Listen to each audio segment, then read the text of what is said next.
Hello guys, അപ്പോൾ എല്ലാവർക്കും പുതിയൊരു വീഡിയോയിലേക്ക് സ്വാഗതം. അപ്പോൾ ഇന്ന് ഞങ്ങൾ ആലപ്പുഴ വരെ പോകുക. ദേവികയുടെ NCCയുടെ ഒരു സർട്ടിഫിക്കറ്റ് മേടിക്കാനുണ്ട്, ഒരു ബറ്റാലിയൻ എടുത്ത്. അത് മാവേലിക്കര കറക്റ്റായിട്ട് വരുന്നത്. അപ്പം 3 പേരും ആദ്യമായിട്ടാണ് ഞങ്ങൾ പോകുന്നത്, ഇത്ര ദൂരെയൊക്കെ.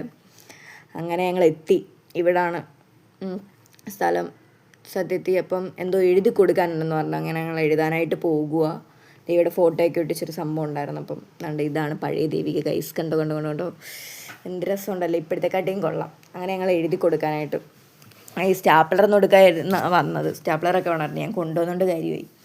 അങ്ങനെ ഞങ്ങൾ റെയിൽവേ സ്റ്റേഷനിൽ കയറുന്ന തൊട്ടുള്ളൊരു വീഡിയോ ഒക്കെ എടുത്തായിരുന്നു. എൻ്റെ ഫോണിന് എന്തോ പറ്റി, അതൊന്നും ക്യാമറയിൽ കിട്ടിയില്ല. പിന്നെ റീസ്റ്റാർട്ട് ആക്കിയതിന് ശേഷം ഫോൺ നോക്കിയായത്. അങ്ങനെ അവൾ വിഷമിച്ചിരിക്കുമായിരുന്നു. സർട്ടിഫിക്കറ്റ് നോക്കിയപ്പോൾ C ഗ്രേഡ്. അപ്പം തോറ്റെന്നും പറഞ്ഞിരുന്നത് അകത്ത് എന്ന് ചോദിച്ചപ്പം ആ സാർ പറഞ്ഞു C ഗ്രേഡ് തോറ്റില്ല, ജയിച്ച്. അതിൻ്റെ ആഹ്ലാദമായി കാണുന്നത്, സന്തോഷമായി. ആദ്യമേ വിഷമിച്ചൊക്കെ ഇരുന്നു. ആ വിഷമിച്ചിരുന്നത് കൊണ്ട് അത്രയും നേരം ആ ട്രെയിൻ മിസ്സായി. ഞങ്ങൾക്ക് ഉച്ചയ്ക്ക് പോകേണ്ട ട്രെയിൻ മിസ്സായി. ഇപ്പോഴും അവിടെ നിന്ന് ഫോൺ ചെയ്യണ്ട, നടക്കും അങ്ങോട്ട്. 12 മണിക്ക് ഞങ്ങൾക്ക് ട്രെയിൻ. 11:50 ഞങ്ങളിവിടെ അയക്കുക, നടക്കുന്നേ ഉള്ളു. അമ്മേനെ വിളിച്ച് പറയും അവളുടെ, അമ്മേ ജയിച്ചമ്മേ എന്ന് പറഞ്ഞ് ഭയങ്കര സന്തോഷമായിപ്പോയി. കാരണം അവൾ ആദ്യമേ വിഷമിച്ചായിരുന്നേ, അത്രയ്ക്കും വിഷമമായി. ഇപ്പോഴും കണ്ടോ ഇങ്ങനെ അനങ്ങി നടക്കുക പതുക്കേനെ. അതുകൊണ്ട് ട്രെയിൻ മിസ്സായ. ലാസ്റ്റ് ഞങ്ങൾ പ്രിയദർശിനി, അതുകൊണ്ട് പൈസ കൊടുക്കേണ്ടി വന്നില്ല. ട്രെയിനിലാണെങ്കിലും 10 രൂപ കൊടുക്കണമായിരുന്നു. ഇതിൽ നമുക്ക് ഫ്രീ ആയിട്ട് യാത്ര. ഞങ്ങൾ അവിടുന്ന് മാവേലിക്കരയിൽ നിന്ന് കായംകുളം ബസ് കയറി. അവിടുന്ന് ഡയറക്റ്റ് കൊല്ലം ബസ്സില്ലായിരുന്നു, കായംകുളം ബസ് കയറിയിട്ട് ഞങ്ങൾ അവിടുന്ന് കൊല്ലത്തോട്ട് പോവാന്ന് എഴുതി.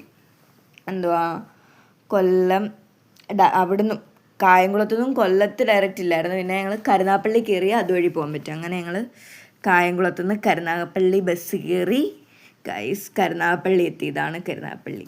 അങ്ങനെ ഞങ്ങളിനി 3 പേരും 3 വഴിക്കാണ് പോകുന്നത്. അങ്ങനെ കരുനാഗപ്പള്ളി ബസ് ഇത് ലേറ്റ് ആവുമെന്ന് പറഞ്ഞു, വരെ ടൈം കുറച്ച് നേരം വെയിറ്റ് ചെയ്യാൻ പറഞ്ഞു. അങ്ങനെ ഞങ്ങൾ അവിടെ ഇരുന്നു. അപ്പോഴേക്കും ബസ് എത്തിയപ്പോൾ ഞങ്ങൾ ബസ്സിൽ കയറി. ബസ് വന്നു. അങ്ങനെ വീട്ടിലോട്ട്. ഇത് കഴിഞ്ഞുള്ള വീഡിയോ ഞങ്ങൾക്ക് എടുക്കാൻ പറ്റില്ല, കാരണം ഞങ്ങൾ 3 പേരും വഴിക്കാണല്ലോ. അങ്ങനെ വീടെത്തി. ഇനി അടുത്ത വീഡിയോയിൽ കാണാം. Bye guys, Tata.